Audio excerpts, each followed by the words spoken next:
Bury me in a nameless grave.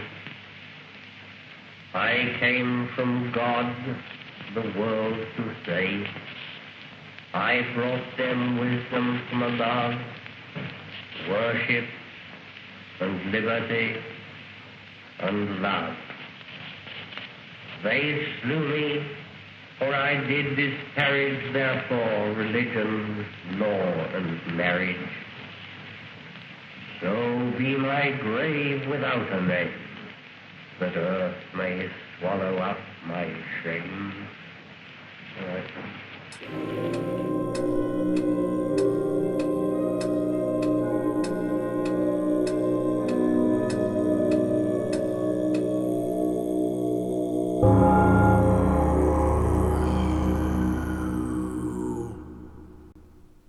Hello, people. Welcome to episode 24 of the 13 O'Clock podcast. Episodes are stacking up. We're the at episodes 24. are stacking up. Yeah. And actually, this one, we've been wanting to do this one for a while. This was requested on our Houdini show from a couple weeks ago. Brandon. Yes, someone named Brandon on Right. our YouTube show asked if we would do a show about Aleister Crowley. Crowley. Man, rhymes with holy. Rhymes with holy. Not Crowley, that's Fowley. Okay. Yeah, I'll explain that at the end. Everybody pretty much knows who Aleister Crowley is. But, we can do a brief overview. I first heard of the guy, actually, when I was in high school, listening to Ozzy Osbourne. I was going to say, that's probably where I was like, who the hell's Aleister Crowley? Yeah. And back in those days, it was hard to find information. It was pre-internet. So a lot of what you'd hear about him would just be kind of like legend. Yeah. You weren't sure if it was true or not. I think they're still not. Yeah.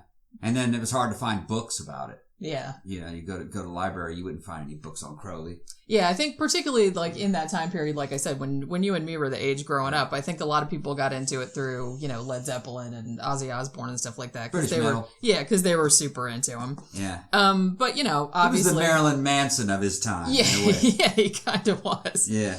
And I mean, like I said, it's a huge topic. You can't cover all No. Crowley. And I didn't want to just do like a biography because you can look that up on Wikipedia or whatever. But It would just be boring. Yeah, and it would just be boring because everybody knows. Top 10 lists, can't do that. Yeah, not really.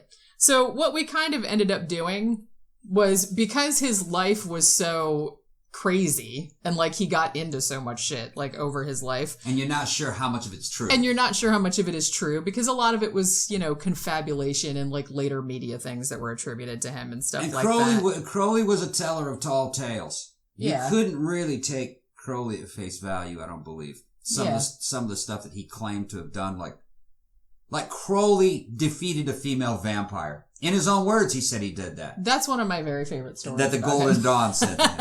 Okay. The guy from the Golden Dawn. So when you start making claims like that, you gotta love the guy. He was a showman, storyteller, and a lot of the stuff I think he really did do, like all the mountain climbing. But we can get all that. Yeah. Later. So basically what we did was we kind of just picked out kind of our favorite stories about him. Whether they're true or not. Or our favorite like conspiracy theories about him. Yeah. We thought we'd kind of discuss some of those. Yeah. So that's kind of all we're going to do. So like I said, like our usual show, it's probably going to be rambling and all over the place. I do have kind of an outline, but you know how that goes. Yeah.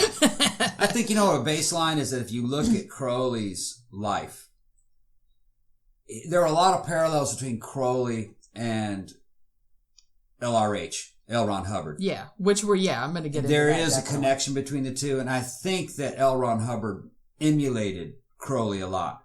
Yeah. Some of the tales that Aleister Crowley would tell sounded like he was kind of inspired by, some of the tales that LRH or L. Ron Hubbard would tell sounded like they were Crowley inspired. Yeah.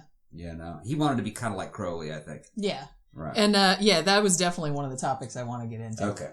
All right. But, really, they're not in any particular order, but honestly, I kind of wanted to start, obviously everybody knows Aleister Crowley, Black Magician, born in 1875, and actually raised in a very, very strict Christian fundamentalist kind of household. His dad was a lay preacher in the Plymouth Brethren, and actually Crowley was kind of into that when he was younger, But then when he got into his teenage years, he started to rebel, as a lot of children of fundamentalist backgrounds do. Now, hold on. This Christian church it was his grandfather, I believe, that started it. Yeah. Wasn't it? Crowley's grandfather started. When you really analyze that particular Christian church, it was a cult.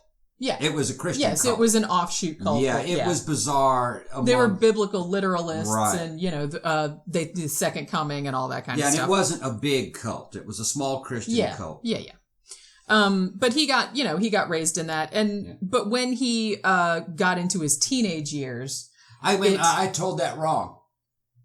It was Crowley's grandfather that made all the money.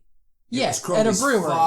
A brewery. It was Crowley's father that founded that church. Because it was a wealthy family. So Crowley's dad was a cult leader. More or less, yeah. And Crowley, when you really analyze his life, he was a cult leader also. Yeah. Well, he was actually a great admirer of his father. Yeah. But like I said, when Crowley got into his teenage years, he started to rebel. And honestly, it almost seemed like he wanted to take on the mantle of just the opposite of everything, because he got very into like the Book of Revelation, and he kind of styled himself in that sort of, he kind of got into like the decadent poets, romanticism, where everything was like Luciferian, where you sympathy for the devil and all that kind of stuff. Yeah, he was pent up, and when puberty hit him, he started going wild. Yeah, pretty much. With the boys and the girls. Yeah, he got kicked out of several schools and things for various transgressions, usually sexual. Yeah, and then he started to get into kind of like prototype BDSM. He had fantasized about being degraded by beautiful women. And wicked women. And he liked pain. In some ways, kind of like Albert Fish, but not so much, not a serial killer. But religious and also kind of like sadomasochistic. That's kind of how he started. He was kind of into that. Right. And, that was his big thing, banging hookers and, things like that. But weirdly, I wanted to start with something a little bit off the wall.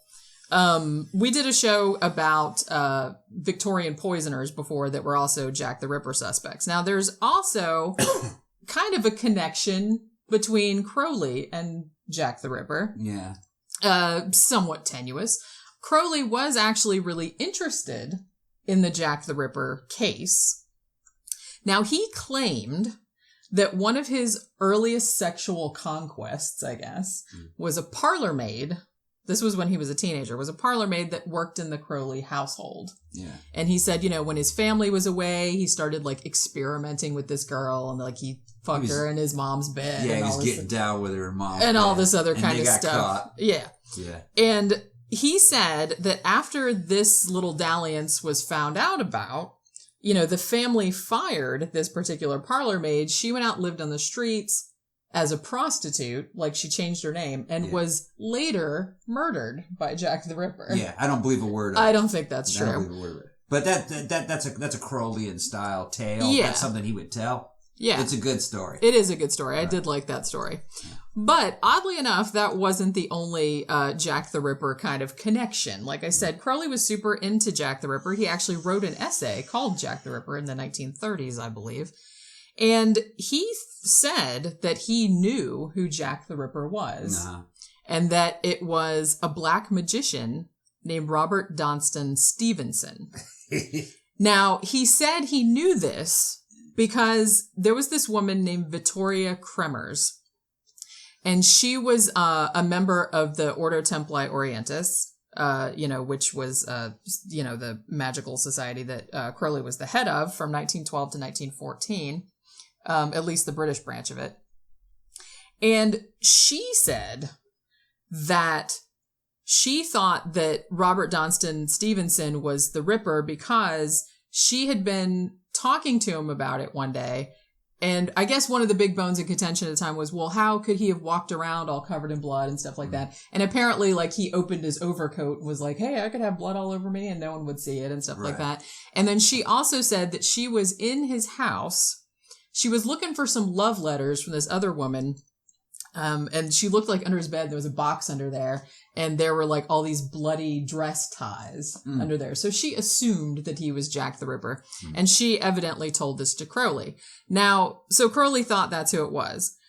Now, Crowley thought that Jack the Ripper, the murders, had been committed for some kind of astrological or some kind of magical purpose. Now, this isn't as nutty as it sounds, because even at the time the murders were going on, there were a few people that kind of were into that theory, that it was some kind of magical rite.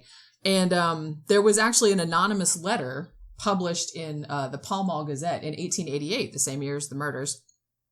And this person that wrote this letter said that the murder sites were like in the shape of a cross. And there were other things going around that that the murders, it was done like a magic ritual, like a Eliphas Levi, like somebody trying to gain magical power, or somebody trying to make like some kind of magical elixir from eating the women's body parts. Okay. And stuff like that. So there was a lot of that going around. Now Crowley, he thought maybe the murders were in the shape of a 5-pointed star, which was another thing going around. Some people also said they were in the shape of that fishy Jesus the fish. Jesus fishy design. I don't think there's any evidence. No, I don't think so either. But like I said, there was some of that going around. And although Crowley actually thought there were 7 murders, not 5, which was also kind of going around at the time. But Crowley did believe that the Ripper was a black magician and that he was a cannibal and all this other stuff. Right. Now, it should be noted that Robert Donston Stevenson was never considered a serious suspect by most Ripperologists, mainly because he was hospitalized the entire time that the murders were taking place. He was hospitalized from like July of that year to December of that year. So he was hospitalized. Now, some people still think that, oh, maybe it was him and maybe the security at the hospital was lax and he got out and all this other stuff, but I don't think anyone really takes that seriously. Now, interestingly, because Crowley was so interested in Jack the Ripper and because, you know, he was kind of a weirdo. Yeah.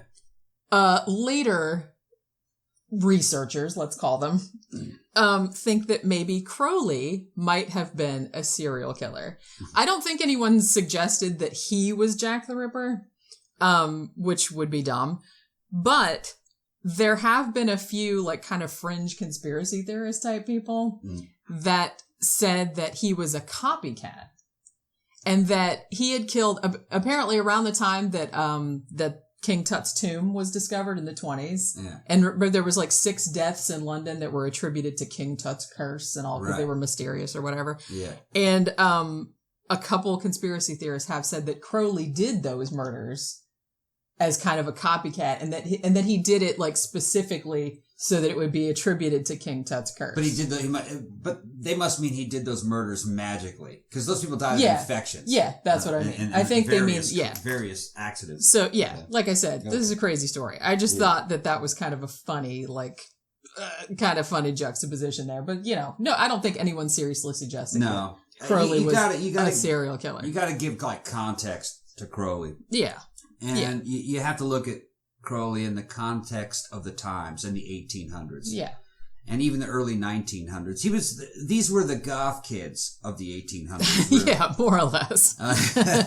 That's there. If he were to live today, I don't think he'd make a big splash. He wouldn't be noticed amongst the other weirdos that we have today. Yeah. Well, not really, because I mean, at the time, like I said, you know, there was kind of because the Victorian era is seen as like very uptight and very prudish and stuff like that. So they were rebelling against that. So they were just rebelling against that. Like I said, the Romantic poets, decadent poets, same kind of thing. Exactly. He had a lot in common with the poets of the time. Yeah, which were kind of like experimenting with unconventional sexuality and things of that nature. And in some ways, he was kind of like the beat writers. Yeah. You know, it was where they would similar. brag about how decadent they were. Yeah, they were trying to like out decadent each other. Right. And actually that kind of follows on to my next point, which is that Crowley, I don't think he really made a secret about his bisexuality. No. He mostly preferred women, hookers specifically.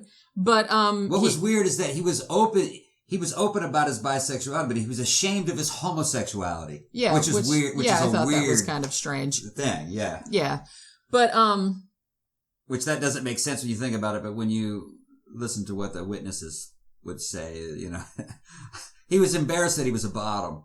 I think that's probably what it was. So you'd have to justify, well, I need a magical right. This is just part of my duty for this magical right. Yeah. Even though I made this magical right up. I'm not really into this. That's a funny thing when you talk about magic.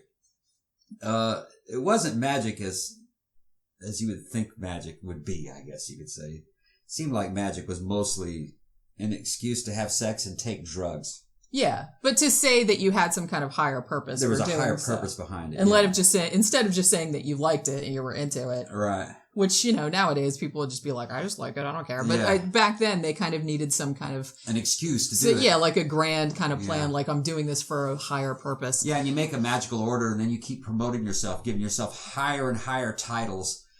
Maybe we should talk a little bit about the Golden Dawn, though. I think one of the interesting aspects of the Golden Dawn, if you joined the Golden Dawn, you had to pay money, and then you had to pass all these tests and pay money to go up into higher levels. Like that's Scientology. Just like Scientology and OT levels, and I believe that's where L.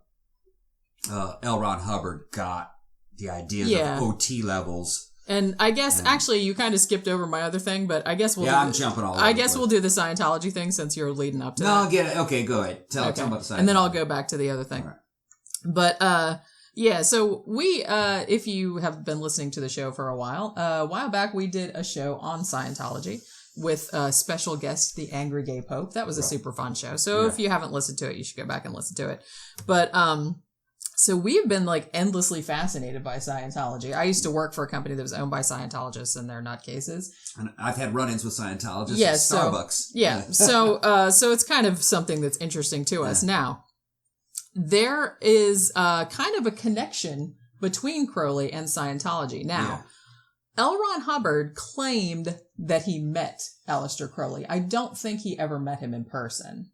Yeah. But now when we say we don't think, and a lot of this shit is hard to prove. It's not documented. Some of it's legend. Right. This is just a scene. Imagine trying to get historical context of, say, like the goth industrial scene. It would just be hearsay, most of it. Yeah, most of it's just hearsay. And Crowley is a lot like that. Yeah. I mean, there's tons of stories about him, like I said. Hubbard says he met him. Other people say probably not so much.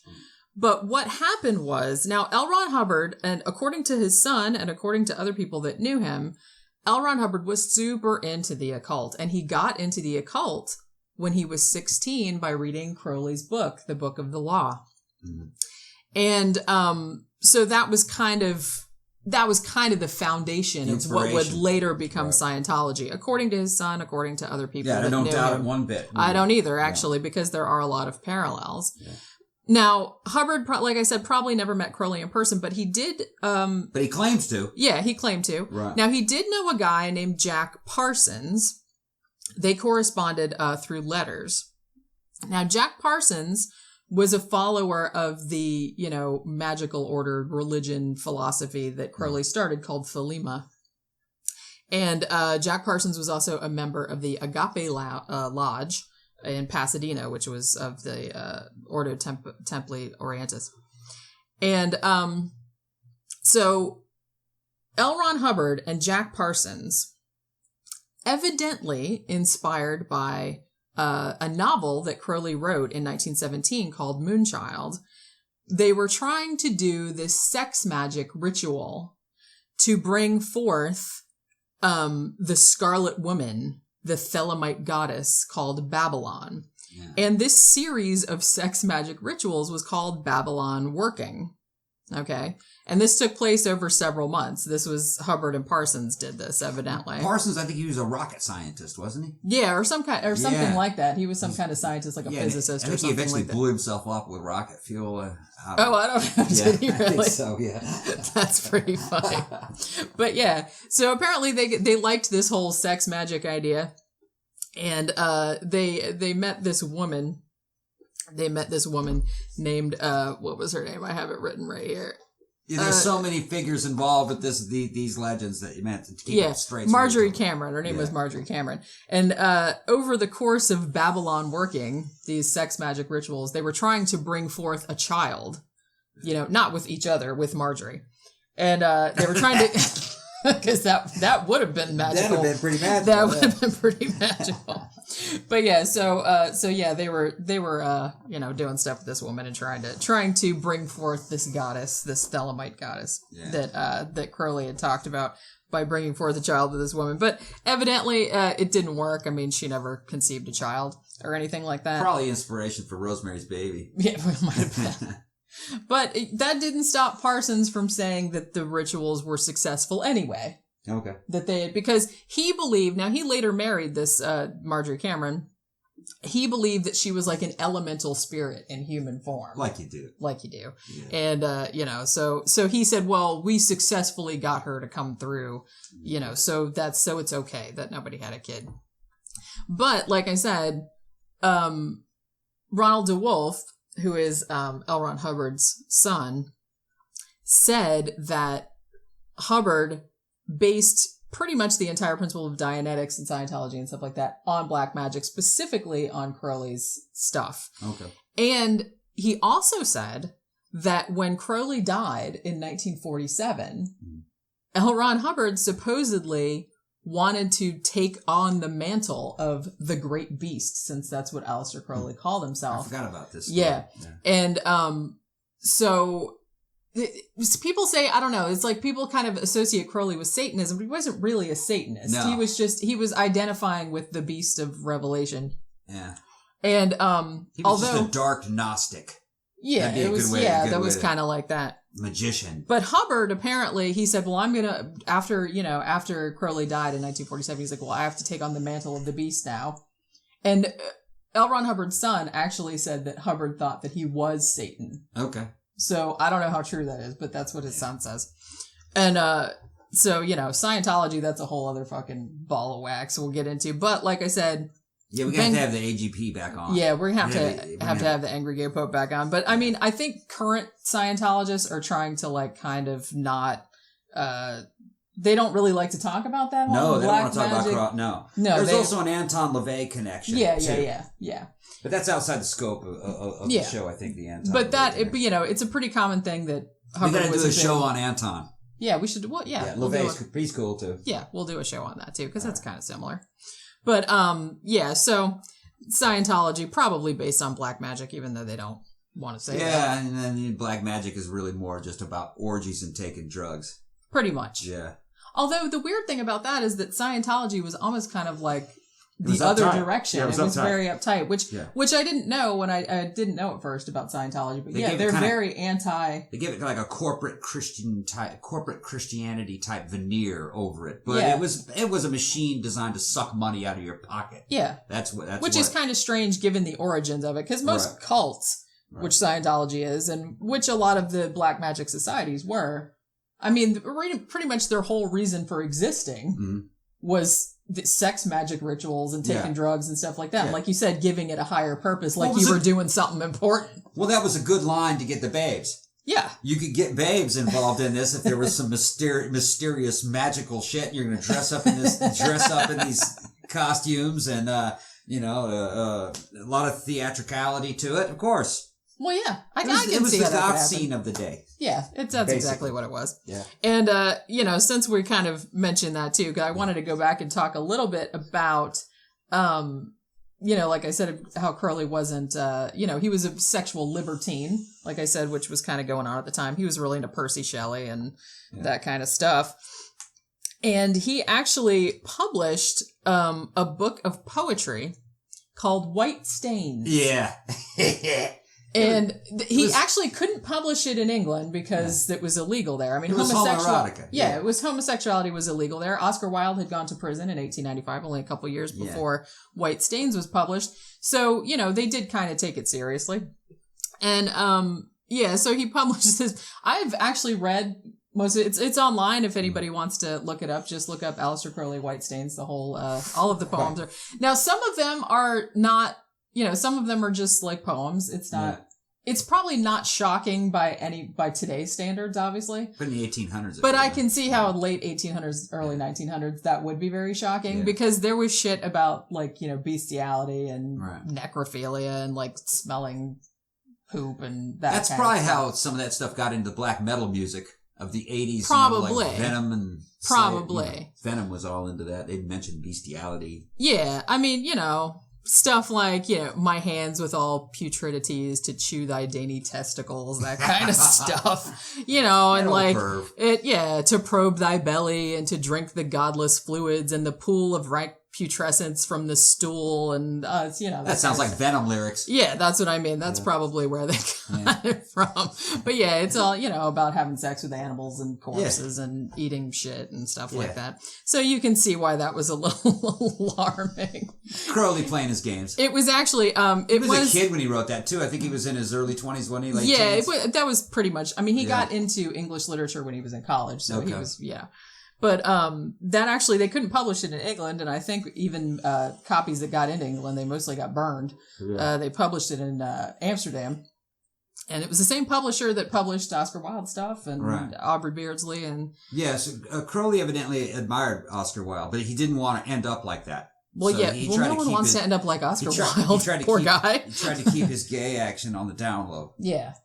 But it still kind of leaked out anyway, because he was, and his house was actually under surveillance by the police because of all the homosexuality and black magic. He was conflicted about it. I like the booty, but I'm straight. I'm all man. I'm all man. That's what he's saying. Except he was a bottom. He was a bottom. According to that captain. What was his name? I can't remember now. But we'll get to it in a bit. Yeah. But yeah, he was a bottom. So, although I should say that when he first published White Stains, he published it under a pseudonym. Yeah. It's actually under George Archibald Bishop was the pseudonym he published it under because he didn't want to get in trouble, I guess.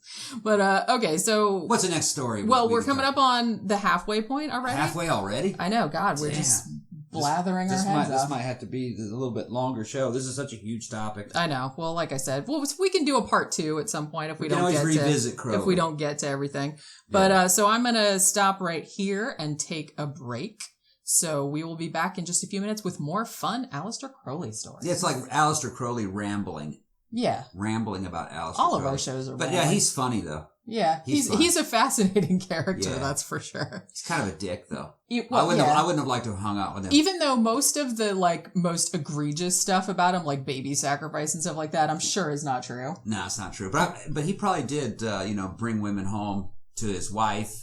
And then, he'd hang the wife up in the closet by her heels while he was screwing his new girlfriend. That's pretty weird. She ended up going crazy. She did, yeah. Yeah. Now, she did say that, so, So that's kind of a dick move, kind of. It's kind of a dick move. I can understand it if the girl's into it, but I don't think she was into it. No, she didn't seem like she was into it, according to what she wrote, but yeah.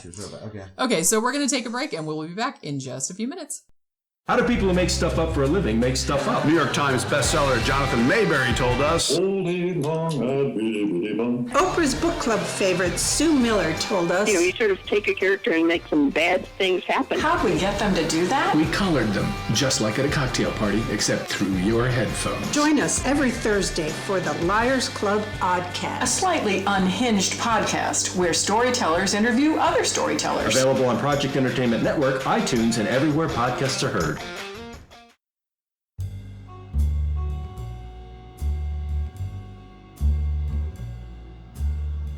Once upon a time, a madman, poet, and thief, known as John Urbansick, that's me, challenged myself, to write a story a day, every day, for a year, by hand.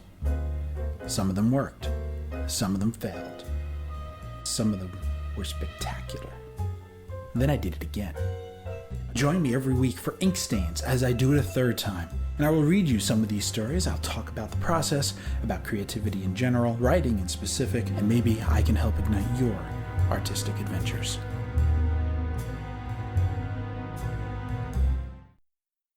Subculture Corsets and Clothing is our favorite store for unusual clothing, shoes, and accessories. They offer a wide selection of men's and women's clothing at great prices. Subculture also offers a cool selection of shoes and accessories. Steampunk, gothic apparel, retro, corsets, and so much more at Subculture Corsets and Clothing. Check out Subculture online at subculturecorsets.com. That's subculturecorsets.com. Make sure you use the discount code 13o'clock for a 10% discount. Subculturecorsets.com or visit their store in Jacksonville, Florida, just off I-95.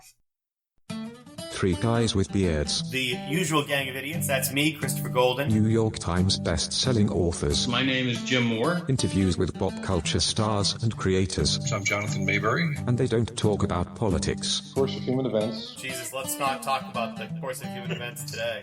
I said they don't talk about politics. I suspect we may bend our rule about no politics on the Beards and talk about politics of the Beards. Didn't you say they don't talk about politics? If somebody else says something, we should... Thank you. Can anyone hear me? Am I all alone here? Three Guys with Beards. Tuesdays, exclusively on Project Entertainment Network.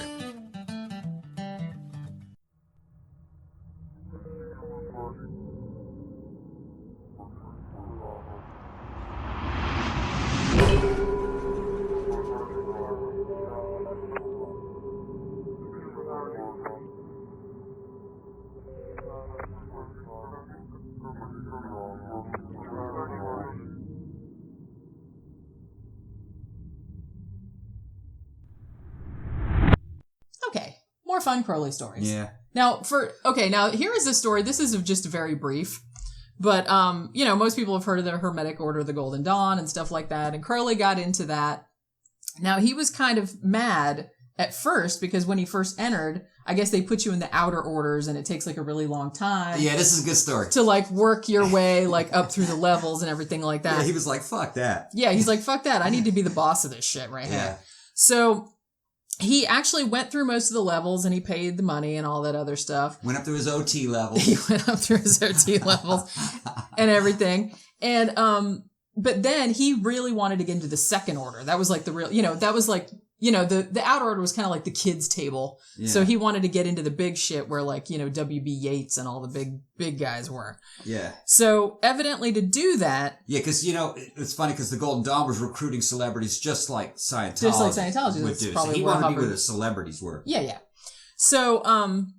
So evidently to get into the second order, you actually needed a recommendation. And you had to be in for 7 months. You had to be in for 7 months. You needed a recommendation from the leader, whose name was, what was his name? Mather? Yeah. I think it was something like that.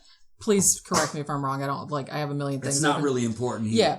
But, so actually those two kind of colluded at first, because Mather said, okay, you can be in here. I'll give you a recommendation. Now, all the other members didn't like that because they didn't like Crowley. They thought he was a jerk and they thought he was trying to take over the shit. Yeah, and the leader actually thought he wouldn't be able to resist the temptation of evil. That was a different guy. That was Alan Bennett. Okay. That's right. All right. They were friends though. They were friends, yeah. But, yeah, so what ended up happening was there was like a rift in the Golden Dawn and there was like a mutiny. You're right. Now, what ended up happening was Mather and Crowley, they said, we're going to take over the ship. We're going to lock everyone else out. We're just going to break in and we're going to change the locks. Yeah. And then it was like a big thing. The cops came, all this other stuff. And then Crowley got kicked out. And then I think the Golden Dawn kind of dispersed after that. Yeah, but you forgot to tell him about how he learned all his knowledge. He actually learned it from a guy named Alan Bennett. Yeah, who was who was a high up member, and he befriended him. Bennett was hurting for money because he was on heroin. Yeah. So Crowley paid his drug bills and then let him live in his apartment with him because the guy was just about destitute. And that's how he learned all his so he learned all the skills. Shit from Alan Bennett. And those two were friends for a long time. Yeah. Like he went and visited after Alan Bennett went to a monastery in Ceylon. So in a way, he stole his occult knowledge. Kind of, yeah. Like you do. Yeah. Like you said, he got a cheat sheet. You got a cheat sheet. So anyway, there was a big rift and all this other kind of shit. Now, evidently, there was like a fallout between, like later on, between Crowley and between Mather, who had been the head of it. Yeah. And so these two engaged evidently in a kind of magical bitch fight. Yeah. Crowley I think it was in Paris, right? He came to Paris to get some shit that Mather still had of his. Magical bitch fight. And he said that Mather, I hope I'm getting his name right, had sent a female vampire. This is one of the best Crowley stories of all time. Sent a female vampire. Yeah. To what was it? To suck out his soul, or what? What was the woman trying to do? Because apparently he said he met with this woman, like they went to tea. Yeah. And it was an old hag woman, right? Yeah. And so he's like having tea, and the woman's like pouring milk or something like that. Yeah, she passes him the cream, and he looks up, and she's just hot as hell, and a young woman. And she kept getting more and more beautiful as she got coming closer. at him, cursing him, and then she was trying to put her mouth on his mouth. She was gonna like suck out his essence or whatever. Yeah, and they got into it. Yeah, he fought her off. And then he fought her off. Yeah. And then she reverted back to an old hag. And then she reverted back to an old hag again. And that somehow that defeated the vampire. I don't remember exactly what she didn't disintegrate or anything. No, I don't think he said he disintegrated. She just went back into an old woman. And I guess she just was like, "Oh, okay, you win." So then Crowley ran around bragging that he defeated a vampire. I love that story. That's such a good story. Yeah. But, okay. They're like LARPers. Like those live action role players. Guys. And they call them LARPers? Yeah. Live action role play. Yeah. That would have been pretty stupid to see. Yeah, he's just like had his hands up for this old woman. This old woman's like, what the fuck are you doing? If it happened, I mean, we only have Crowley's words, you know. Yeah, and you know, he was a bit of a fantasist. Yeah, he was a showman. Like L. Ron Hubbard was. They just made up all kind of funny stories. Now, we would go on about they would go on about, we did this magical rite and that magical rite, and then we did this and that, and they never really said what happened or if they got the power, you know, like, for instance, they never really say this magic did anything. They always just say, oh, it was a success. It was a success. Well, how is it a success? What happened? Well, it's magic, man. Yeah, it's just magic. You know. They're very vague, you know. I guess you could just say it was like prayer. We prayed on it, and it worked. And it worked. Yeah, that's essentially. So it's not necessarily magicians throwing lightning bolts or using the force or throwing fireballs or anything out of Dungeons and Dragons. It wasn't that kind of magic. More about which that would have been fucking epic if they could have done that. Getting high, having orgies and doing obscene sex acts that you normally wouldn't do. Yeah. Just, you know.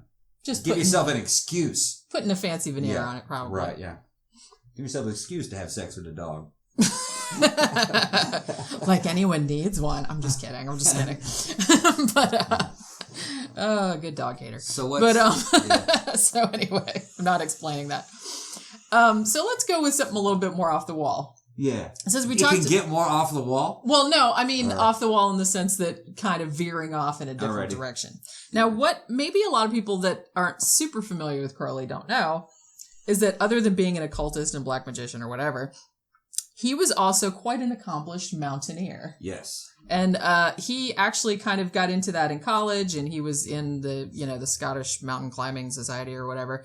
And he was actually on the first expedition to tackle K2. Yeah. Which at this was, early 1900s, and it hadn't been done. Yeah, they never got to the top, but they broke a record. Yeah, they got to 20,000 feet, which no one had done at that point. So he was on that expedition. So, he was no slouch. Yeah. But he had a friend named Oscar Eckenstein who was kind of a big deal in the mountaineering world, and he did many expeditions to the Alps and stuff like that. Now, in 1905, evidently, Crowley got a little big for his britches, and he got in on this expedition to climb, and I hope I'm pronouncing this right, Kanchenjunga in the Himalayas. Okay. And at the time, in the mountain, and probably still now, in mountaineering lore, it was kind of considered the world's most treacherous mountain. Okay. And Crowley did not pay for the expedition. That was a different guy, a Swiss guy, whose name I can't pronounce. But, the Swiss guy was like, he wanted him to come with him. Now, the problem with Crowley, evidently, and people that knew him said this too, is that he was not content to just be one of the gang. He wanted to be in charge of shit. Yeah. For magical reasons. Yeah. What ended up happening, and this is kind of a sad story, but on this particular expedition in 1905, they went to this mountain, and Crowley predictably tried to kind of take over the shit. Yeah, but you know what? You got to tell them what the expedition looked like. It was like the expedition that you'd see in the movie King Kong. It's where they took a lot of people with them, is what we're saying. You got a few white guys and then a whole bunch of non-white guys carrying all the boxes. They had porters. What was it, 200 porters? Something like that. So they weren't trying to get away from it all. They were trying to bring it all with them. Yes. And they're trying to mountain climb it. Evidently. It was doomed from the very beginning. It would have been totally ridiculous to try to get up that mountain with that many people and that much stuff. Yeah. They probably wanted to set tents and have parties when they got to the top, and, Yeah. Why would you need all that? Yeah. Well, you wouldn't need it. But they're falling off the mountain. I think they lost 3 or 4 porters. Well, yeah, what ended up happening was there was arguments, like pretty much from the very beginning. Yeah, mutinies started breaking out. Yeah, I mean, because they thought that Crowley was being too reckless, like he didn't really know exactly what he was doing. Probably didn't. Because, like I said, this is a very dangerous mountain. Now, what ended up happening... And you also got to realize that this dude gets high like crazy. He was probably taking drugs. Probably. Yeah. Well, I mean, at the time, they were mostly legal, so yeah, I think legal, everybody could you imagine trying to run a whole mountain climbing party of 200 people up a treacherous mountain while you're off your face smoking hashish? Yeah. Yeah, it was probably pretty entertaining to watch from far away. Yeah. But what ended up happening, so there was like a big mutiny, and most of the other mountaineers were like, fuck this is too dangerous, we're going back. Yeah. And Crowley said that he told them, don't go back, it's too dangerous. Yeah. This is what Crowley said. And evidently, if he did say that, he was correct, because when they were trying to go back, they lost 3 porters, and they also lost one of the main mountaineers, whose name was Alexis Pache. Yeah, and somehow in all this, Crowley pulled a pistol on one of the guys and threatened to kill him too. Yeah, that's right. But the details are big. Yeah. Now later, like I said, Crowley essentially, these poor guys. There was an avalanche. These poor guys got killed. And Crowley, evidently, he stayed in his tent the whole time, even though there was people like yelling for help, and like some of the other expeditioners like went to help the guys. And Crowley's like, fuck you guys, I'm staying in my tent. I told you not to go. Right, yeah. And evidently the next day, after the avalanche and after the people being been killed and everything like that, he went down the mountain and he didn't even like talk to them. Like, he abandoned his party. He just like passed by and was like, well, fuck all y'all. I told you not to go anywhere. Now you're dead. So too bad. Yeah, abandoned his own party. And so... kind of a dick move again. Yeah, I wouldn't say Crowley was too brave, actually. Yeah. And some sources say also that Crowley stole a bunch of the expedition's money that he had not put up. I wouldn't doubt it. Although the guy that put the expedition together, he did get some of it back later by essentially blackmailing Crowley and saying, I'm going to tell them that you're the one that wrote that dirty book. And you're going to go to prison. Right, so give me some of the money back. Right. So evidently that happened. But, so that was kind of a disastrous, expedition, and didn't really make Crowley look all that good. Tell him the reason why he said he came off that mountain and abandoned the party. Remember the reason why? Well, didn't the other guy, didn't the Oscar guy say that because he was scared? He got up there and he started hearing the voices of demons. Oh, that's right. From the mountains, and he got scared. And he had to come on down. Yeah, okay. He was hearing demons. Makes me think he was smoking too much hashish. Yeah, probably. He was probably having all kind of crazy... Shooting up in the tent and stuff like that. Yeah, he's probably having all kind of crazy visions and shit up there. Yeah, but anyway, like I said, he essentially abandoned the party and was like, well, fuck you guys, because I told you not to do that. And you did it anyway. Dick move. Yeah, it was a dick move. Yeah. Now, let's see. Oh, another very popular kind of... rumor, fact, we're not sure, was that Crowley was a double agent. Oh, yeah. So... I forgot, yeah. Yeah. Evidently, around... You're talking about World War I or World War II? Yeah, both, actually. They're both. It was both, yeah. Yeah, both. But, well, the thing about Crowley's political views, they were kind of all over the place. And... he wrote for like a lot of kind of, during World War I, he wrote for like pro-German propaganda. He wrote pro-German propaganda in the U.S. and stuff like that. And he was also for Irish independence. So he was against that whole, against the British and everything. Against the English, rather. And so there was a lot of speculation about, where his loyalties lie and stuff like that. Yeah, and it's also kind of funny how he ended up in the U.S. He started to lose all his money and lose his little groupie girlfriends. Yeah. So he ran to the United States with because he was not 50. poor. Like I said, he had a lot of money In the from beginning. his father's estate. He got a lot of money when his father died. He squandered, 3 or 4 inheritances in his lifetime? He did, yeah. Because he got them from his aunt. He got several inheritances over his lifetime. But he was running low on cash and ran to the U.S. to try his fortunes there, brought one of his girlfriends with him, and then somehow or another they ended up working for a German, I think it was a German diplomat of some sort, and writing pro-German propaganda. Yeah. And, but later on he backed off of it saying, no, I was actually working for the British and the Americans. I was the one that got Americans into the war. Yeah. You know? Yeah. So he just put a different spin on it. Yeah. He was just writing for cash. Yeah. That's all. That's what it seemed like he was more, like he didn't really have any political principles as such. I think he just kind of like took whatever came along. His political principle was get laid, make money. Yeah. That's what, take drugs. Essentially. Get laid, make money. But yeah, later on he did say, he claimed that he was a double agent, that he was working for British intelligence, and that the reason he was writing pro-German stuff in, all these propaganda papers in New York and stuff like that, like the Fatherland and all that, the reason he was doing that was to make the Germans look ridiculous. Yeah. That's so, and to infuriate the United States into joining the war. Right. Yeah. That kind of stuff. Yeah, he said that's what he was doing.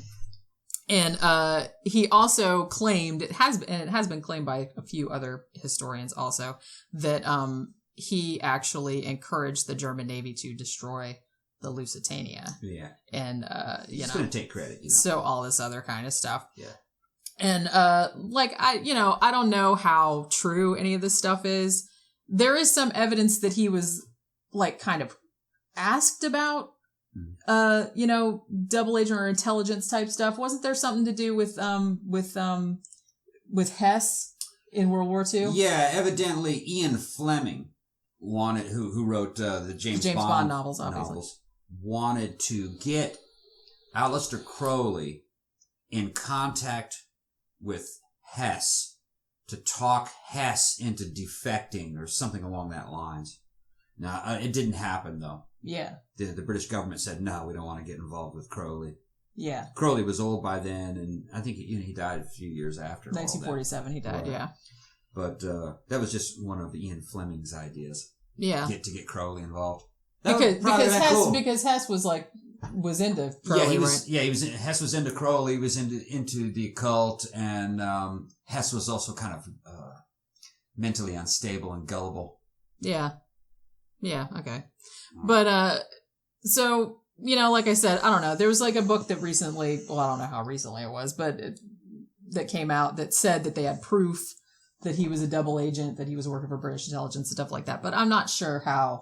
Yeah, we haven't really investigated that. Yeah, I'm not sure how solid all of that is, but that is something that goes around about him a lot, that he was British intelligence, that he was working for British intelligence. Could be. But I tell you what, Aleister Crowley was not a British patriot. No. He didn't care about England. He cared about getting high, getting laid.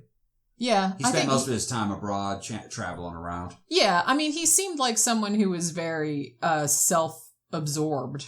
Yeah. He cared about himself. Yeah. He was like L. Ron Hubbard. Yeah, like I said, the two men were very similar, so I can see why Hubbard was such a fanboy. Yeah. But anyway, I also wanted to talk a little bit about his house, Boleskine House in Scotland, on the shores of Loch Ness, because he bought that house in 1899. And he wanted to, it was a specific house because he was doing that Abramelin the Mage stuff.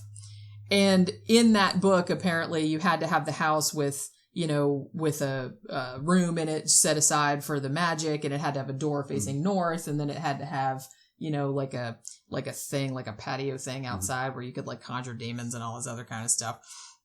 And so apparently he lived there for many years, and he did all kind of black magic rituals there. And evidently the townspeople were not too happy about it.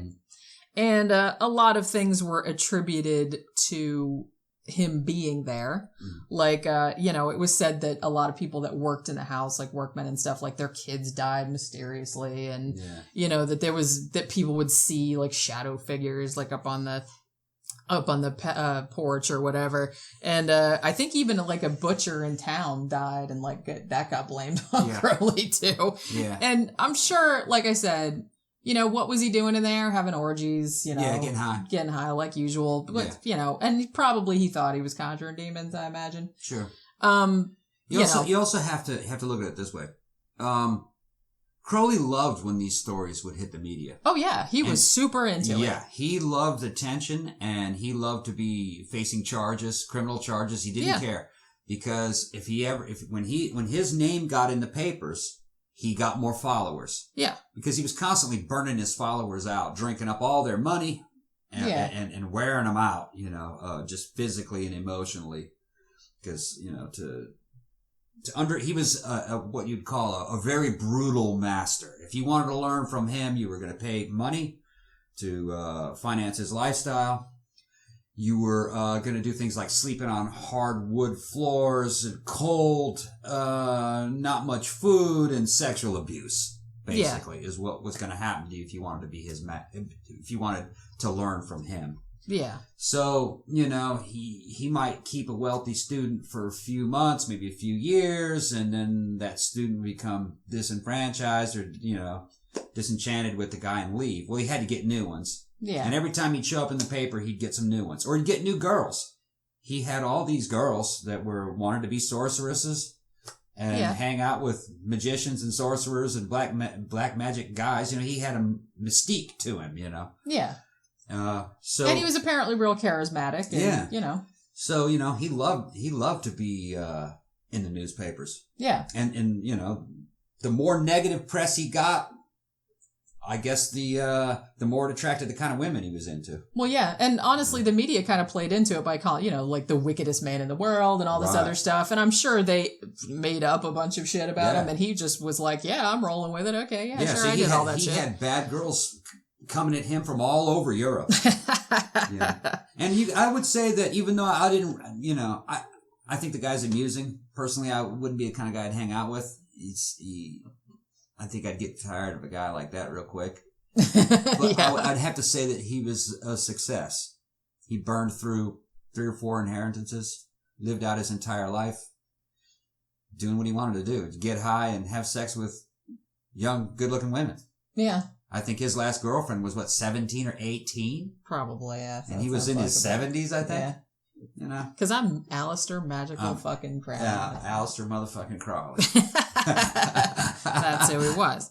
But the house, he eventually had to end up selling it. And actually it became famous Boleskine House later because Jimmy Page from Led Zeppelin bought it. Specifically because Aleister Crowley had lived there and, and had summoned demons and whatnot. You ought to tell him a story about the Abbey. Which story? What about the guy that died? Tell me that story. Which guy that died? The guy that died there, his student that died there, they buried him. Oh, that's right. Now, I don't think he even reported his death. Yeah, whose word do we have to that? Just like his wife's word. His wife or his girlfriend that came. She didn't want to come, right? Right. We just saw this in a documentary yesterday, so I can't even remember. Yeah, I don't remember what her name was. It was a good story. She said that they came there. It was kind of, her husband's idea. Like he wanted to. Yeah, the husband was into it. She wasn't into it. And she wasn't into it. And he ended up dying. Yeah, they just gave him so many drugs. Yeah. And they gave him such a harsh ritual of magical training that he got sick and weakened. And she was like, "We got to get out of here. You're going to die." He goes, No, I'm going to stay here. Don't press any charges. And the guy ended up dying anyway. Yeah. And they just picked him up and took him and buried him. Yeah, on the property. Property. Yeah, and this wasn't at Boleskine House. This was much later, but it was in Spain, wasn't it? Yeah, or something like that. Yeah. Or was it Spain or Italy? Spain or Italy. See, I can't even remember. We just saw, like I said, that wasn't one of the ones I had. The stories I had written down. That was the first time I'd heard that story. Yeah, it was kind of amazing that he didn't come up on murder charges. But then it was a different time though. It was 40s, so. And I guess if nobody reported it, or nobody reported it, it wasn't really considered murder. Nowadays, it would probably be considered negligent homicide. Yeah. Well, because going back to Scientology, that's what happened with Lisa McPherson. Right, they basically just locked her in a room and she died. Right. None of them were convicted, I don't think, but that was negligent. Right, they didn't get the the person help. No, yeah. But, so we only have a few minutes left, but I did kind of want to mention this one because this one went around the internet a lot.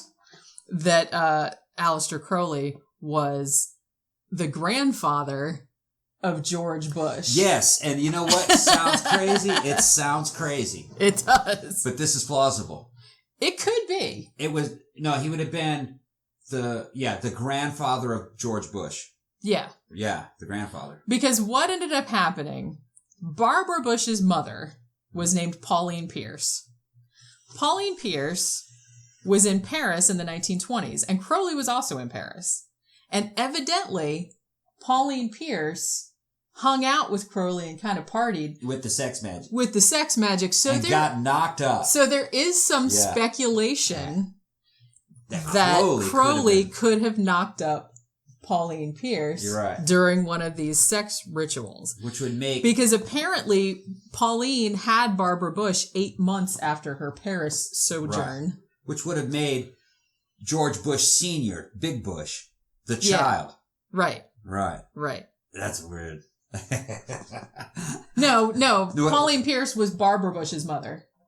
Okay, Barbara Bush's mother. So that would have made... Yeah. George Bush Jr., Little Bush, would have made him the grandson, right? No, George H.W. Bush would be the grandson. I'm getting confused now. Okay. George W. Bush would be the great-grandson. The great-grandson, okay. Of Aleister Crowley. Okay. Now, like I said, there's really probably no way of proving this, and I'm sure the Bush family are like, no. No, you could prove it with DNA. That's true. If you had some of Crowley's DNA, you could. Yeah. I wonder if anyone's got any Crowley's DNA. You'd think he would have fathered so many children. I think he did. I know he did. He did. A few of them died, but yeah, I think a few of them did live. He was knocking those girls up and then just cutting them loose. Yeah, never to be seen again. Shit, I might be related to Aleister Crowley and not know it. It's possible. He got around. We have to put a picture of a Bush side by side with a young Crowley and see if there's any family resemblance. Gotta do that. But this was like was actually a very popular internet meme that went around that Crowley. But like I said, is it true? I don't know. It's plausible though. It's plausible because she did kind of hang out in those circles. Plausible but unlikely. It's unlikely, but it could have happened. Cool idea. It's a cool idea. Mr. Crowley. I'm totally fine. When we decided to do this show, I said I'm gonna play right before the end credits. I'm gonna play a segment of that current '93 song. I'm gonna Crowley put Mass. Crowley Mass on there. Crowley Mass because I like that song. And I said you gotta put Mr. Crowley in there too. Oh yeah, maybe I will too. We'll put that at the end. We'll just have a little musical interlude at the end. But anyway, oh shit. Okay, so we're coming up to the end of the show. I can't believe we.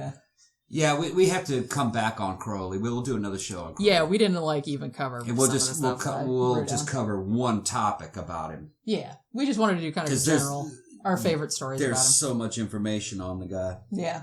So okay. So what do I usually do at the end? Okay, so I usually say thanks to Project Entertainment Network, and I'm going to put a link to their Patreon on the YouTube video. So go to their Patreon, give them $1. We'll probably have a cool Crowley shirt out. I would like to do a Crowley shirt at some point. Oh, we got actual samples of our shirts.